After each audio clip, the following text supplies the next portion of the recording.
Hello everyone, and this is Edmond Medaros channel and here with another quick tutorial. At sa video ito ay tuturo ko on how to hide or remove website shortcut on Microsoft Edge homepage.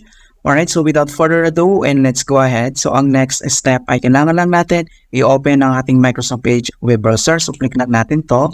And then dito sa kanyang homepage ay makikita mo dito yung mga website na nakasave. Kung paano tayo mag-hide or mag-remove, very simple lang naman. Kung gusto mong i-remove one by one ito, ay kailangan mo lang itapat itong mouse pointer dito sa website na nakasave. And then may makikita ka ditong tatlong dots, so click mo lang yan. And then may option dito na rename, remove, pin to page, or pin to taskbar. So i-click mo lang itong remove. Ayan, so ganun lang po kasimple mga kaibigan. So na-remove na siya.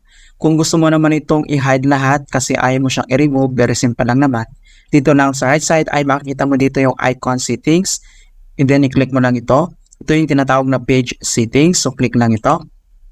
And then dito sa page settings ay kailangan mo lang select yung quick links. Ito siya. And then kung paano natin ito i-hide lahat. So i-click mo lang tong arrow na to. And then select mo lang tong off. Ayan, so na-remove na po lahat yung website na nakasave dito sa homepage. Kung gusto mo naman itong ibalik, ay kailangan mo lang i-click tong page settings and then select mo lang yung quick links. And then click mo tong arrow na to and then may tatlong option dito kung gusto mo kung saan nakalagay yung mga website kung 1 row, 2 rows, or tabs. Ayan, ganito siya. Right? So bumalik na po siya.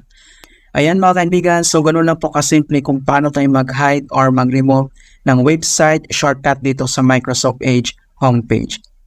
Alright, so please don't forget to like this video and subscribe to my channel for more helpful tutorials and tips. And if you have any questions or suggestions, please leave them comment down below. Thank you guys and see you in my next tutorial.